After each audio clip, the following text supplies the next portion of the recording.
នៅពេលដែលយើងនៅផ្ទះដែលយើងត្រូវលាបអ្វីខ្លះដើម្បីការពារកម្ដៅថ្ងៃ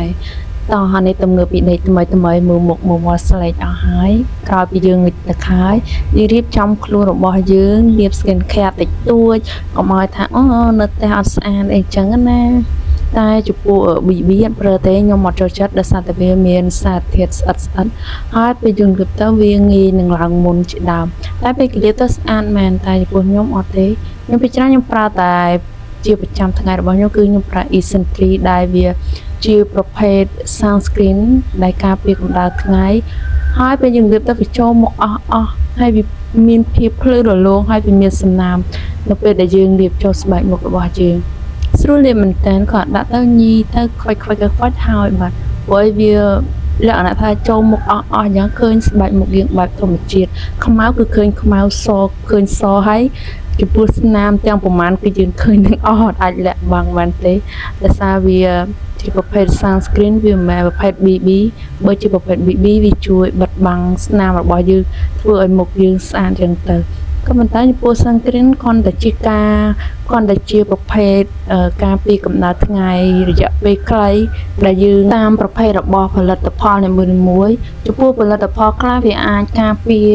ចាប់ពី2ម៉ោង4ម៉ោង6ម៉ោងតាមផលិតផលរបស់គេផលិតថាការពារកម្ដៅថ្ងៃប៉ុណ្ណាយ៉ាងទៅតែចំពោះនេះការពារបានដូចជា2ម៉ោងទៅ4ម៉ោងអញ្ចឹងយើងអាច reapply វាម្ដងទៀតដោយសារតែយើងអត់ប្រើ BB ពីលើយើងប្រើតែពពួក sunscreen តែមួយមុខវាទៅចូលមុខអស់មែនតើហើយធ្វើឲ្យមុខយើង glow ស្អាតមែនតើដោយសារតែវាមានអត់មានជាតិដូចជាប្រភេទ BB ដូចជាគេដាក់ជាតិស្អីទេ BB នៅខ្ញុំមិនដឹងទេតែពេលខ្ញុំលាបទៅមានអារម្មណ៍ថាវារាងស្អិតនៅលើមុខហើយវាលក្ខណៈថាវាងាយនឹងឡើងមុនហ្មងប្រភេទហ្នឹងបើយើងអត់មានអី remove វាចាញ់ដូចជាកមុនដូចជាប្រេងអីសម្រាប់ remove ទេគឺធ្វើឲ្យយើងនឹងងាយនឹងឡើងមុនមែនតើអានេះគឺលាបទៅវាមិនងាយឡើងមុនអីណាទេលុះត្រាតែយើងសម្អាតមុខឲ្យបានស្អាតហើយយើងលាងមុខលាងអីឲ្យបានស្អាតបានទៅវាស្រួលវាអត់ប្រវាអញែង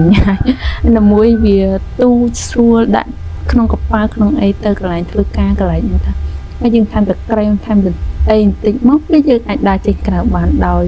មានរដ្ឋភាពជឿជាក់អញ្ចឹងទៅអានេះគ្រាន់តែយើងនៅផ្ទះធម្មតាអីចឹងឬក៏ទៅធ្វើការក៏អត់មានលាបអីច្រើនដែរគឺលាបតែប៉ុណ្ណឹងគឺអាចធ្វើការបានហើយលុះត្រាតែយើងទៅកម្មវិធីគេបង្គោលការអីទៅចូលរួមកម្មវិធីផ្សេងទៅអាហ្នឹងក៏យើងអាចប្រើពពួក BB ពួកអីផាត់ទៅលើយ៉ាងទៅបើសិនជាយើងទៅមុខស្មគេថាយើងអីចឹងណាអត់មានតែគេថាយើងលឺតែយើងគិតខ្លួនឯង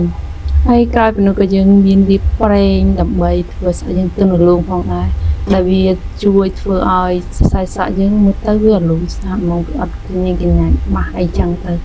លាបក្រោយពីយើងងិចទឹកហើយចឹងទៅលាបតិចដើម្បីមើលទៅវារលោងស្អាតពីឯមួយទៀតវាធ្វើឲ្យសក់យើងងាយស្រួលសុទ្ធអត់ពេលអត់អីចឹងណាវាកុំឲ្យសក់យើងក្តេងក្តាន់ហ្នឹងហើយអ្នកនរគ្នាវីដេអូរបស់ខ្ញុំមានតែប៉ុណ្្នឹងបាយជម្រាបលាជួបគ្នានៅវីដេអូក្រោយទៀត